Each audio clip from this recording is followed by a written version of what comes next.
Despois dun interminable tren de borrascas que parecía que non ia dar acabado, hoxe por fin chegou o sol. Tras 44 días, por fin podemos deixar os paraugas na casa, pero moito ollo, non se confíen porque mañá volven as precipitacións.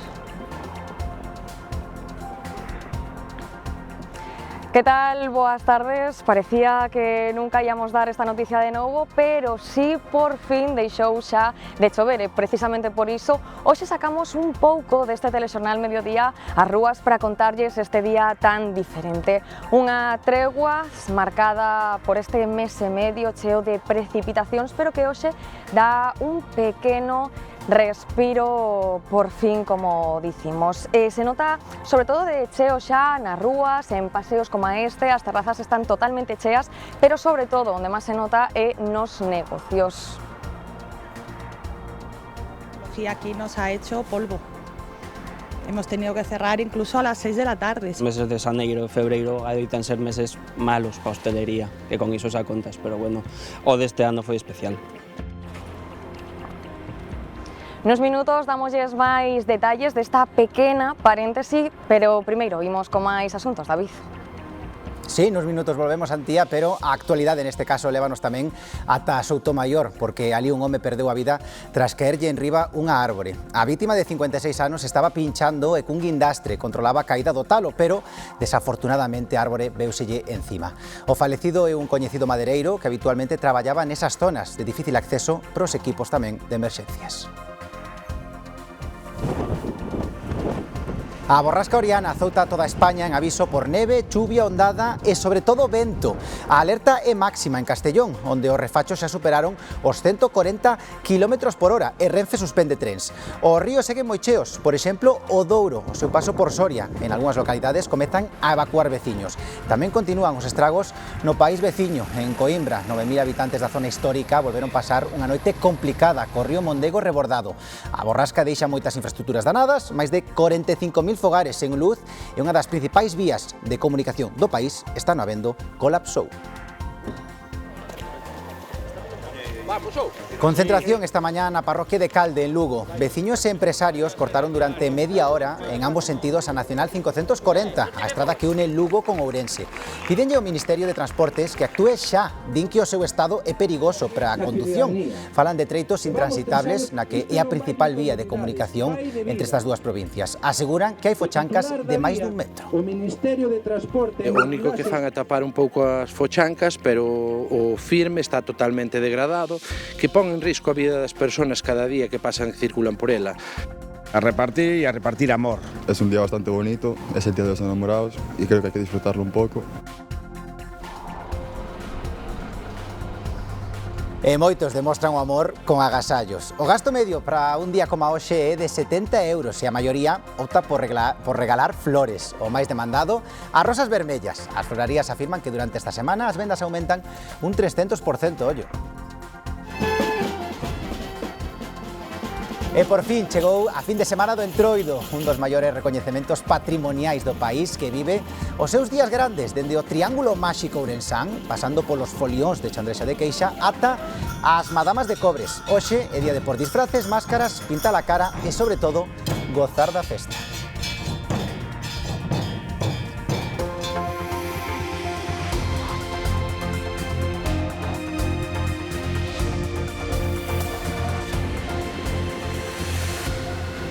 A chuvia está dando unha tregua, pero prácticamente toda España segue en aviso por malas condicións meteorolóxicas. Hoxe o peor é o vento, que incide sobre todo no leste. Castellón está en risco extremo.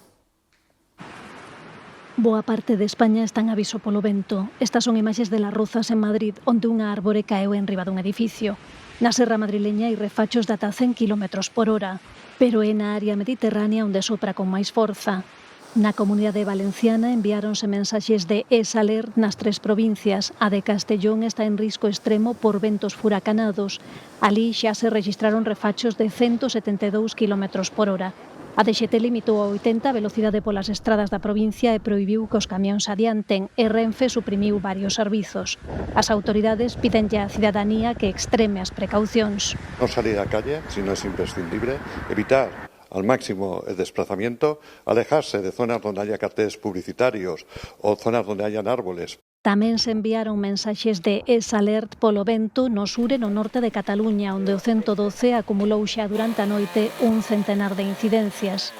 O temporal ten ademais en aviso por vento e ondas no mar case toda a costa española. Vemos imaxes grabadas nas Illas Baleares. Ver esto no estamos acostumbrados y es un espectáculo, la verdad, un espectáculo de la naturaleza. O vento e o mar son o peor, pero hai tamén avisos por nevadas importantes na metade norte da península e todo ocorre sen superar aínda os efectos das chuvias pasadas. Esta mañá na provincia de Soria acordaron novos desaloxos pola enchente do Douro. As que vemos son imaxes de El Robledo en Cidade Real, onde pasaron unha noite complicada pendentes do río Bullaque. Pois unha frase moi repetida, nunca choveu que non escampara, pero que semella que agora mesmo non se vai facer realidade. Este ano levamos 44 días de chuvia. Con toda esta auga recollida poderíamos abastecer a comunidade durante 113 anos, que veñen sendo uns 41.000 días. Hai puntos como a Rois ou Lousame que levan acumulados máis de 1.000 litros por metro cadrado. Pros de Ourense e o que lles chove en ano e medio.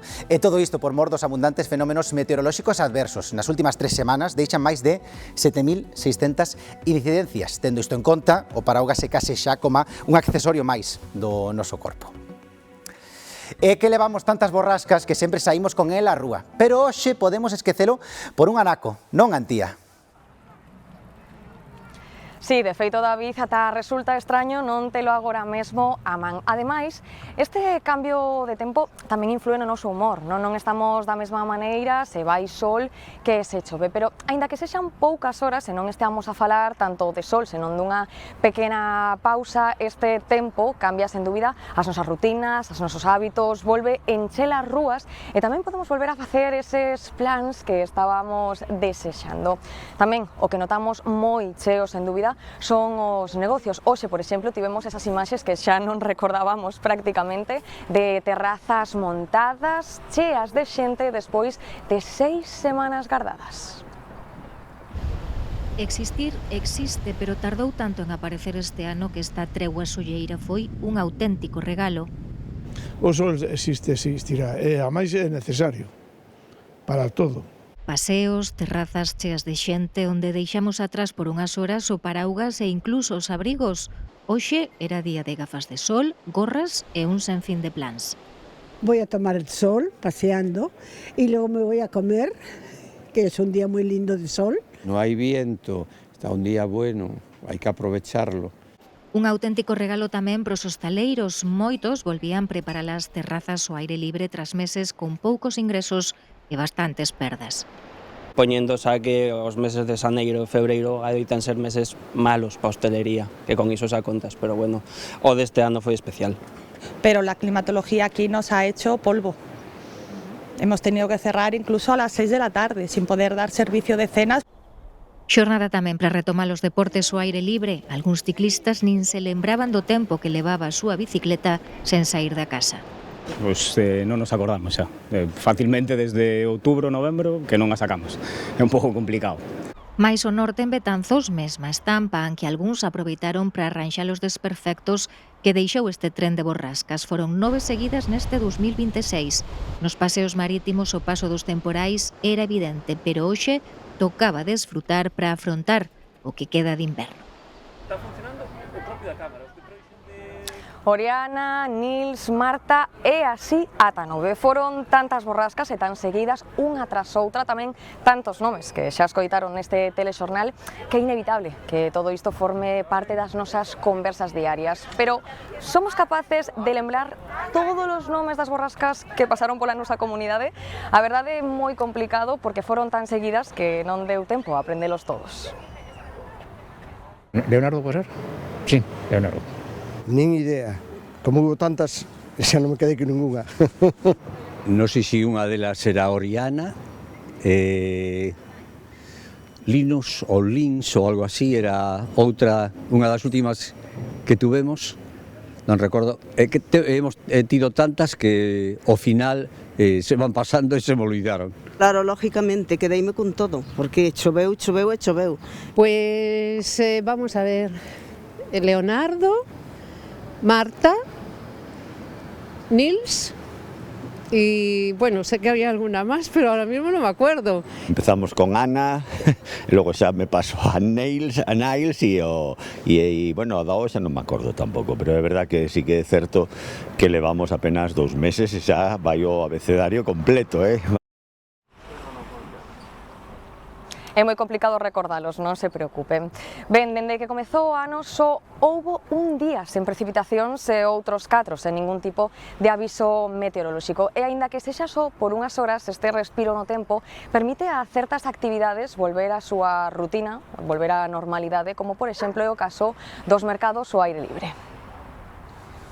Xa o mes de xaneiro é cativo de por sí para os comerciantes e cando veñen semanas de auga e vento como as deste ano é difícil resistilo, aínda máis se non se traballa o enxoito.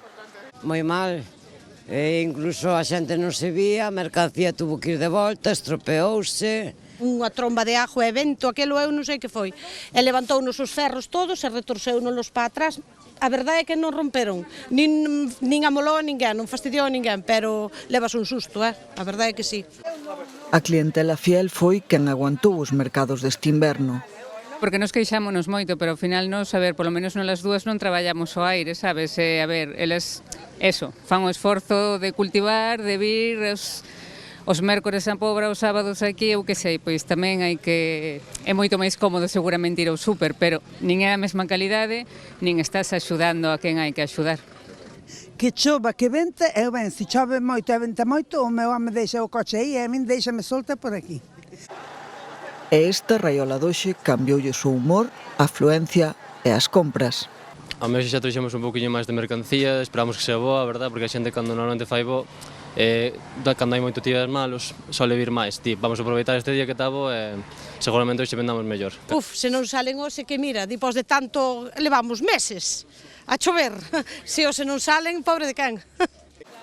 Pero na boca de todos está a ver o que dura. Doutra banda, a situación dos nosos ríos mellorou de forma considerable. Neste momento só hai 2 en risco vermello, pero polo risco de inundacións aínda mantense activado o Plan Inungal. Un recordatorio da importancia de ser cautos e seguir os consellos de seguridade. A Xunta comezou a instalar paneis divulgativos nas áreas con maior risco de asolagamentos. Son cartéis que dan conta dos pasos a seguir no caso de que se produza un episodio de asolagamentos. Son cartéis que dan conta disto e hoxe a conselleira de Medio Ambiente, Ángeles Vázquez, explicou en Betanzos que a intención, o obxectivo, é chegar a 41 concellos. Imos chegar a 41 concellos, ato de agora están xa colocadas 259 cartéis, imos chegar aos 600 e, polo tanto, concluir este plan que abrangue 41 concellos. 66 días leva activado o Plan Inungal, seguimos moi pendentes destes ríos e tamén do tempo que de momento parece que vai nos permitir gozar deste sábado ao aire libre e con sol, David. Sí, non marches moi lonxe, Antía, porque despois ao final deste informativo volveremos por aí por Vigo para ver se tamén continúa ese tempo solleiro que está facendo a xente por aí. Así que nos continuamos dende aquí con máis actualidade e temos que irnos ata Soutomaior, porque ali un home faleceu esta mañá nun accidente mentre traballaba cunha árbore. O home tiña 56 anos, era veciño de Redondela. Segundo informa a Axencia Galega de Emerxencias, o home estaba a usar un guindastre para controlar a caída dunha árbore que estaba a cortar, pero caeulle en riba. Foron os servizos de urxencias sanitarias os que deron o aviso do suceso.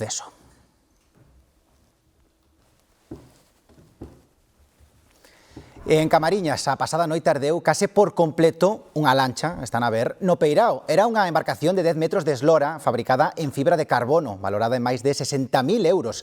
Sospeítase que o lume foi intencionado ao atopar os equipos de extinción restos de combustible no interior desta embarcación. Un perigo constante, así definen os condutores a Nacional 540, a vía que une Lugo con Ourense. Esta mañá, veciños e usuarios concentráronse na parroquia de Calde e cortaron o tráfico en ambos os dous sentidos durante 15 minutos. O obxectivo é denunciar o grave deterioro do firme e o abandono, din, do Goberno de España. A estrada concentra numerosos accidentes, algúns mortais. De feito, a finais de decembro, perderon a vida nela 2 persoas. Leva uns anos de abandono total, porque o único que fan é tapar un pouco as fochancas, pero o firme está totalmente degradado, que pon en risco a vida das persoas cada día que pasan e circulan por ela. Vemos como todos os días vemos vehículos no arcén con rodas reventadas. No mes de decembro, de feito, houve no kilómetro 1.200 houve 2 falecidos. Que aquí se están producindo unha media de 10-15 atestados ao día, non? A situación é absolutamente inaceptable. Non podemos permitir que se poña en perigo pois a seguridade dos veciños. Así é ir en coche pola 540 nacional que une Lugo con Ourense, que comparte parte do trazado coa de Santiago. Case que coma no xogo da oca, fochanca tras fochanca e tiro porque me toca. O que pasa é que moitas veces o que toca transitando por esta vía é, con sorte, levar o vehículo ao taller e con mala sorte ter un accidente. Sabe o ben Lola e maila a súa familia que cunha nai dependente teñen que transitar por ela varias veces ao día, xa que traballan en Lugo e a casa está a uns 6 kilómetros da cidade. É unha corredoira, xoga esta vida, a vida da familia. Meu irmão sube varias veces, un peligro constante. Tiñan que amañar, non? Supoño, e xa hai tempo. Mónica é veciña de Lola, tamén traballa en Lugo, ademais de que ten un rapaz e ela e o seu home teñen que traelo e levalo. Ses golpes que a veces levas, porque ainda que queres esquivar non hai maneira de esquivar. Ou te metes ao carril izquierdo ou casi te metes á cuneta. Na concentración desta mañá, veciños e usuarios da Nacional 540 cortaron a estrada uns 15 minutos para protestar. Uníronse alcaldes de concellos afectados polo estado da vía.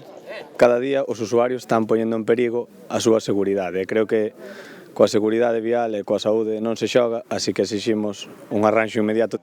Contan co apoio de outros usuarios da vía, como donos de negocios situados á beira da estrada, camioneiros, motoristas e ciclistas. Tentar esquivar os coches ponte máis en perigo. Claro, tens que andar con moito máis cuidado, e se colles un bache deso, pois reventas todo. Os manifestantes consideran que se rin deles cando se atribúe o mal estado da vía á choiva destes días, xa que levan máis de 3 anos pedindo o arranxo dunha estrada que cualifican de corredoira. O secretario xeral dos socialistas galegos apoiou esta mañá os usuarios da residencia As Gándaras, en Lugo. Os residentes deste inmoble volvéronse concentrar para reclamar solucións á Xunta. Piden que a Administración galega paralice as obras de reforma que pretenden converter en dobles as actuais habitacións individuais. Vimos a defender hoxe na residencia das Gándaras unhas obras que non poñan fin á tranquilidade e á privacidade que teñen as persoas que aquí viven, non? As obras públicas teñen que estar pensadas con fines públicas e, sobre todo, teñen que estar pensado para as persoas no centro desas inversións e desas obras. E o PPDG reafirma o seu compromiso cos autónomos fronte ao que considera obstáculos do goberno de Pedro Sánchez.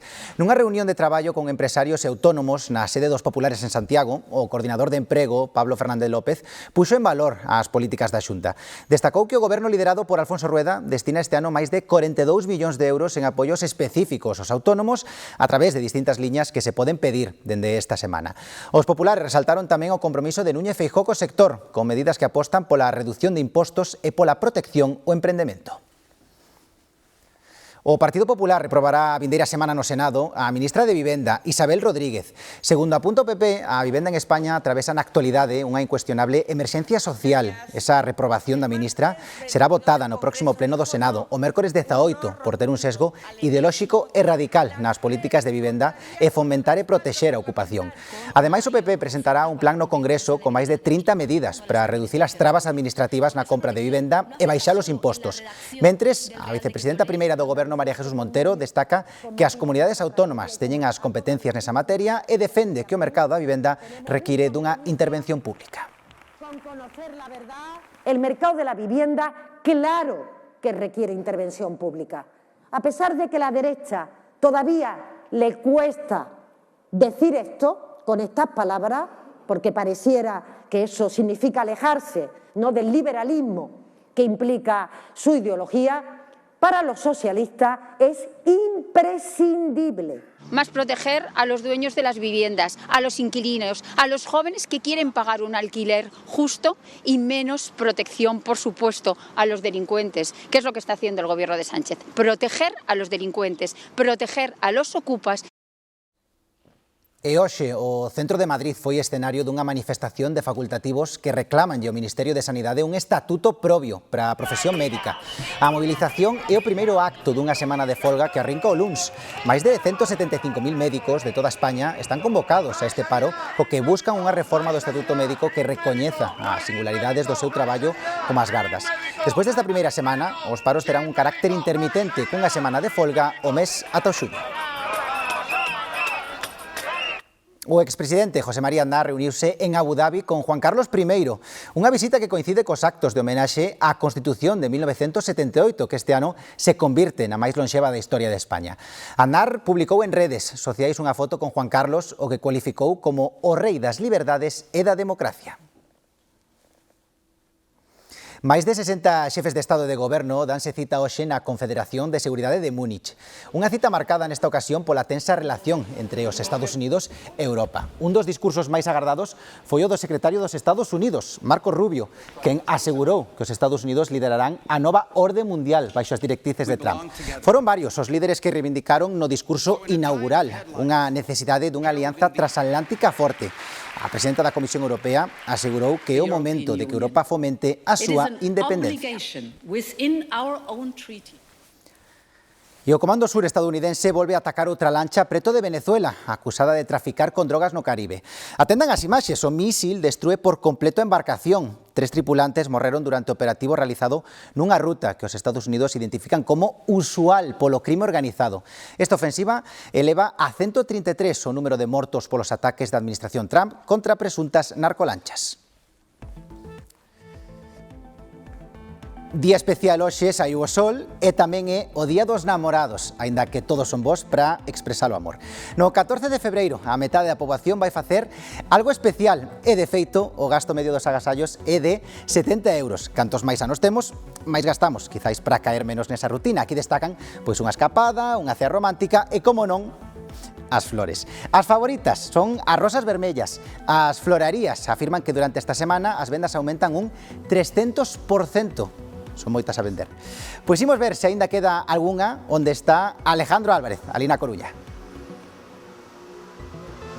Pois como podedes comprobar, David, aínda quedan algunhas flores para aqueles que aínda non tiveran tempo de recoller ese agasallo. Hoxe florarías como esta son un ir e vir de xente na procura deses ramos de flores que, segundo nos indican os expertos, son un éxito asegurado. Como ti ben indicabas, as máis vendidas, como sempre, son as rosas vermellas. Aquí xa están totalmente esgotadas, pero tamén están vendendo moito os tulipáns, que ademais están en plena temporada. Por engadir algún dato máis, as vendas deste día de San Valentín supoñen un 10% das vendas totais do ano. É un dos días máis importantes do ano para as florerías. Nesta, situada na avenida de Fisterra da Coruña, xa tiñan preparadas antes da apertura medio cento de encargas, como sempre moitas rosas vermellas e nesta ocasión tamén bastantes tulipáns, para celebrar o amor en todas as súas formas. Nosotros entendemos que sí que está el amor romántico, pero que hay muchos tipos de amor. Entonces, puedes regalarle a una madre, puedes regalarle a un hijo, puedes regalar... Y de hecho, hemos tenido un poco de todo. Aquí anímannos a agasallar flores e tamén libros. Estes días a florería ten á venda unha selección de obras da librería de referencia do barrio, onde a orde dos factores non altera o produto e nos convidan a regalar libros e tamén flores. Un libro, pois, podes lelo aos poucos, é un agasallo que despois queda tamén permanente, pode ter incluso unha dedicatoria, o sea que mellor que un libro para o San Valentín. Non é doado abstraerse a este día. San Valentín salpica de corazóns, pinta de vermellos escaparates e mesmo as rutas das empresas de mensaxería. A repartir e a repartir amor. Aínda que hai quen o consideran unha cita meramente comercial, para moitas persoas San Valentín segue sendo un día que merece ser celebrado. Es el día de los enamorados y creo que hay que disfrutarlo un poco. Y bueno, creo que se lo merece bastante, que es buena chica conmigo. Y bueno, a darle cariño. Supoño que as parexas que estén xuntos, pois que o disfrutarán moito, pero os que non, pois bueno, pois estamos solos. O das amizades, o da familia, o da parella, que non falte o amor. No mes de marzo bota a andar a Escola de Pastores de Galicia, unha iniciativa que busca modernizar un dos oficios máis antigos, a cría de cabras ou ovellas en extensivo. Iria Soengas. Si, a Escola de Pastores é unha iniciativa da Asociación de Criadores Ovica en colaboración coa Xunta de Galicia que busca atraer emprendemento e fixar poboación no rural. Unha iniciativa que arrinca no mes de marzo e hai xa 35 inscritos que van recibir formación tanto teórica como práctica sobre a cría de cabras e ovellas en extensivo. Un método de produción que ten moitos beneficios pro medio natural, mellora a biodiversidade e axuda tamén na loita contra os incendios. A Escola de Pastores de Galicia é unha iniciativa pioneira coordinada pola Asociación de Criadores do Ovino e Caprino e coa colaboración da Xunta. O curso de balde terá certificado oficial. Os obxectivos da escola son dous: modernizar o oficio do pastoreo e combater o despoboamento no rural. Hai que darlles un medio de vida, unha calidade de vida. Entón, queremos profesionalizar o noso sector e darlle aos pastores a dignidade que teñen que ter, que estamos no siglo XXI. Buscan tamén sacarlle partido a todo o potencial que ten o gando ovino e caprino, máis aló da produción cárnica. Non só é para a explotación cárnica, podemos falar tranquilamente dos lácteos e derivados. É máis, é unha forma moi rentable ou moito máis rentable de sacarlle ganancia a estes animais. E non hai que esquecer os beneficios que a cría de gando en extensivo ten pro medio natural. Somos o sistema de prevención antilumes que existe mellor do mundo. Eso xa o facían nosos abuelos. Está demostrado que somos os máis eficaces. A escola vai comezar a súa actividade a mediados de marzo e ofrecerá formación durante 4 meses. As prácticas de pastoreo comezarán a partir de setembro. A toda agora hai xa 35 persoas inscritas. Un dron submarino que recolle datos procesados con inteligencia artificial permitiralles aos mariscadores que andan ao ourizo coñecer mellor o estado e a densidade dos seus bancos. O proxecto desenvolto por científicos do CSIC de Vigo xa se probou en 4 confrarías. O ano pasado o sector pesqueiro colleu 510 toneladas de ourizo a un prezo de 13 euros o quilo. É unha especie que foi gañando valor en pouco tempo, pero que tarda 5 anos en acadar tamaño comercial. Por iso, ferramentas como este dron permitirán facer unha mellor xestión do recurso. Primeiro, toma imaxes de alta resolución e despois adestran a inteligencia artificial para que distinga con precisión os ourizos nos fondos mariños, sen necesidade de que os exploren os mergulladores. Estamos vendo como o mismo ROP che pode facer un conteo de erizos co cual non tens que tirarte para saber se hai produto ou non hai produto, pode axudar incluso aos biólogos para saber se se sigue entrenando, saber cal é o tamaño dese propio erizo, máis a abundancia por metro cuadrado, é dicir, é unha ferramenta de traballo, mas de xestión que pode ser moi interesante para nós. Creemos que sí que les puede ayudar teniendo esa capacitación y accediendo a tecnología que en su configuración total, ordenador incluido, ronda los 8, 9, 1.000 euros, no es tampoco una inversión demasiado elevada. Yo creo o creemos que puede ser muy útil para desarrollar la adquisición de datos que luego van a revertir en su favor. A idea é formar persoal das confrarías na pilotaxe do dron, para que sexan eles quen obteñan datos periódicos e evitar o risco de sobreexplotación desta especie. Polo de agora os técnicos xa fixeron 19 saídas de campo para obter imaxe das poboacións en colaboración coas confrarías de Aguiño, Cangas, Vigo e Baiona. Nas Pontes, o Entroido ben marcado pola celebración da súa popular Feira do Grelo, que xa celebra 45 edicións. Aínda que o día grande mañá, hoxe moita xente xa mercou os grelos. Tamén puideron ver en acción a freixoeira, que non parou de preparar freixós toda a mañá. O mercado de artesanía de produtos de tempada e a exposición de razas autóctonas complementan o programa desta feira. Bueno, kilos moitos. Uns 250 cada... O sea, entre hoxe e mañán.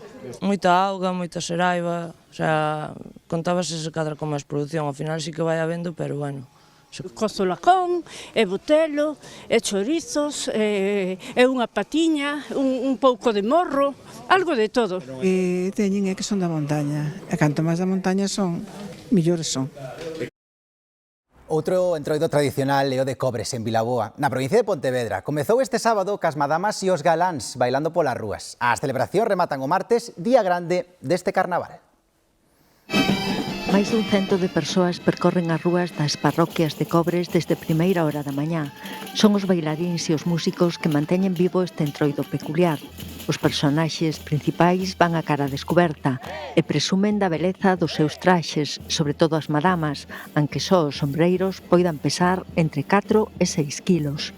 Pois ahora mismo tardo 45 minutos para vestirme, pero para facer o traxe, igual si queres empezar a bailar para un entroido, tens que empezar o ano antes, a coser todo. Bueno, a ver, todo é práctica. Acostúmbraste cos días, ao final tamén están feitos a túa cabeza, entón... Agora que parou de chover, pois ir empezando, ir chamando ás casas pois que salgan afora a vernos, botalle os bailes, e onde nos abran para tomarlle unha fechiña, pois parar tamén. O entroido aquí en Vilaboa está documentado desde o século XVIII, non parou nunca e é algo que se espera todo o ano con moita ansia. Gústame velo, pero bueno, non participo moito nel, non... Pero bueno, é unha tradición do pueblo que, bueno, está ben. A min gústame que os haixa tamén.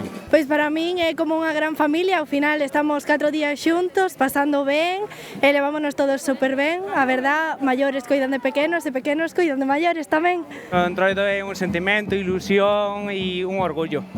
Desde hoxe ata o martes, que é o día principal coa corrida do galo, son 4 xornadas intensas na que os danzaríns e os músicos só paran para comer. O remate de cada día, festa na carpa e baile con orquestra. A todo o mundo que queira vir, pois é ben recibido, sempre sabendo a donde se ven. Porque estes traxes, por exemplo, estes ou calquera outro traxe dos entroidos, son moi laboriosos facelos, teñen un valor sentimental moi importante e creemos que toda persona que veña, non só este entroido, sino calquera dos outros, ten que saber a donde vai. Xornada de troula en moitas vilas galegas e imos facer parada nunha do Triángulo Máxico. En Xinzo, hoxe hai que ir disfrazado sí ou sí. Xoel Rodríguez. Sí, de feito, David, o raro é ver a alguén como a nos que non veña preparado para a ocasión, porque a de hoxe, como dixe, é unha das xornadas grandes deste entroido, particularmente neste Triángulo Máxico aquí na provincia de Ourense. Xa o ven centos, milleiros de persoas que a esta hora continúan enchendo esta Praza Maior disfrazadas de superheróes, de animais ou tamén, por exemplo, de axentes de tráfico que están realizando dubidosos controis de alcoholemia. Dende as 12 deste mediodía e ata as 3 desta próxima madrugada, as charangas van ser tamén as protagonistas para traer a boa música e o bo ambiente ata aquí, ata Xinzo de Limia, onde van seguir asistindo centos de persoas chegadas dende distintos puntos da nosa comunidade. Un entroido que se prolonga dende o 22 de xaneiro e que vai durar ata o 24 deste mes. É unha festa tamén declarada de interese turístico internacional.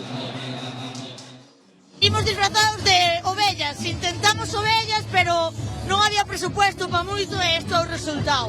Eu vou disfrazada de esquimal, a miña filla de dinosaurio e os meus primos de ratos.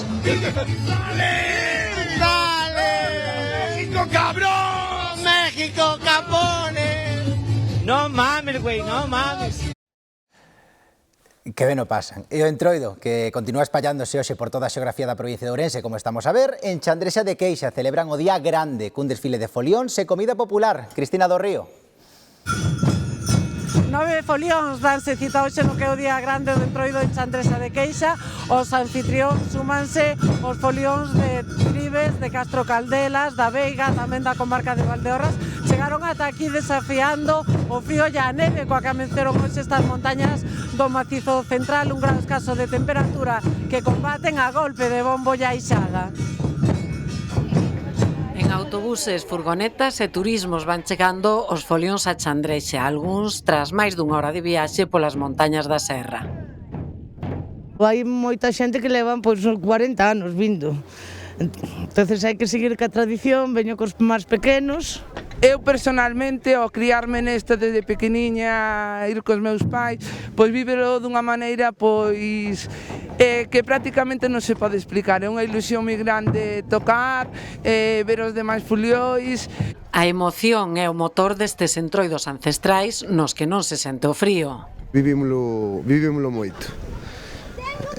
Levamos desde pequenos e todo, entonces ao final xa sempre estamos os mesmos e todo. Normalmente os que vamos tocando bombos acaba sudando, pero os que tocan a ixada sí que pasan, a verdad. Pero bueno, vimos bastante abrigados. Os anfitrións encabezan un desfile que se desvía da rúa principal para facer a primeira parada, unha visita á residencia de maiores. A espalda resíntese, pero como levas a ilusión non se che acorda. Os dedos tamén un pouco, pero bueno, nada. E o frío? Bueno, e que hoxe chega ben o frío que fai, que de feito casi non dou vocalizado, pero bueno, aguántase. Un chocolate quentiño para repoñer forzas e volta aos bombos para continuar a ruta. Pois este ano moi máis emocionante que outros porque case son as primeiras saídas que facemos todos xuntos cos folións. O son rítmico dos folións racha o silencio habitual da montaña e mesmo anima o sol, que levaba semanas sen asomar por estas latitudes. Esta mañá a cultura galega despediu un dos seus referentes intelectuais comprometidos social e políticamente na loita polas liberdades e pola lingua e a literatura galega. Foi o adeus a Xesús Alonso Montero. Polo tanatorio pasaron este mediodía amigos, compañeiros na política, no activismo antifranquista e republicano e alumnos que rememoraron as súas clases maxistrais cunha oratoria que cativaba a audiencia. Despedímolo recordando como el se presentaba, aquel eno de Ventosela que descubriu con 14 anos que se avergonzaba de responder en galego diante das rapazas novas que lle falaban en castelán. Aí descubriu a diglosia cando aínda os lingüistas non lle puxeran nome. Eu creo que aquí temos...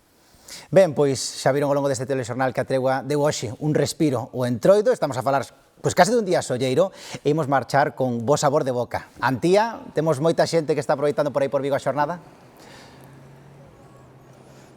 Así, hai moita xente nas rúas e tamén nas terrazas. Ninguén quixo perderse este día por fin, con sol, aínda que sexa só por unhas horas. Nos marchamos xa saben, máis información na nosa páxina web en G24 e g24play.gal. De seguido os deportes e agora quedan con estas imaxes de xente gozando do mar, mesmo facendo actividades acuáticas, paseando e outros plans que por fin podemos facer con este bo tempo. Moitas grazas por acompañarnos, que teñan unha boa tarde. Ahora está tan cerca, casi ya la puedo leer y espero cada vez más próximo al final.